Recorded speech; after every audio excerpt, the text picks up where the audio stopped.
Puluhan pedagang dadakan ini sudah memenuhi Jalan Sultan Alauddin Makassar sejak hari Jumat atau jelang Idul Adha.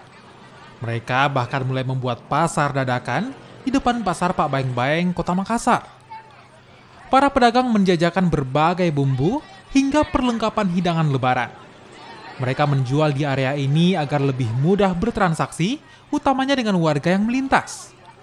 Pedagang dadakan seperti ini memang kerap hadir saat momen lebaran tiba. Opor, kari, dengan kepala dan Yang paling banyak dicari bumbu apa? tergantung rasa kari, opor. Kita ini kan sudah di pinggir jalan nih, kenapa dipilih berjualan di luar sini bukan di dalam? Gini sih memang anunya, kalau tiap lebaran, Berarti sudah sering jualan di luar sini, Di? tiap tahun.